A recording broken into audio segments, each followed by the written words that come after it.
sir. Nandiyan na po nga sir, yung sa may isang pong nagreklamo doon sa MTPB po sir. Anong ginawa? Sinaktan po ng MTPB sir.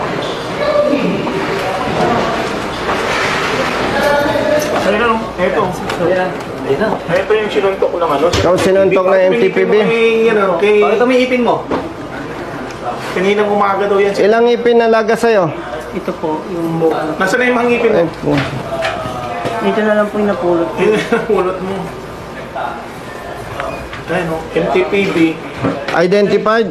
Pinapahanap ko nga 046 daw yung number nung polo ng MTPB according sa kanya. Sir, kaya meron siyang video, kinuha niya yung cellphone niya. Nasaan na yung video? Mahalagay ito si Sir Busita. Oh. Para maturuan ng leksyon niya, MTPB salbahe. Sabihin na natin nag-violate siya ng traffic. Bakit mo susuntukin? Naubod yung ngipin ng mama. Ano ba naman? Ano ba? Beating the red light tapos naubod yung ngipin? Ano? Hindi, kahit may violation. Kaya nga po sir, bakit niya sinuntok ng ganun? Hindi na nga kaya ka nagagalit din. Nung sinuntok na po ako, naimatay po ako. Tapos yung paggising ko po, ang dami na po ng dugo. Naubos po yung ano. Ngipin. Wala ka kaya nalunok doon. Dar. Hindi, ito po, umuga na po. Nasa mga ngipin mo? Nandun po sa taxi ko po. Taxi pa lang dalo. Gumanong ka nga. Kaya makita mo kay sir yung ngipin Tsaka mo. may sugat po to. Oh. Ano pa sir, di pa siya nakapagpa-medical eh. Dati po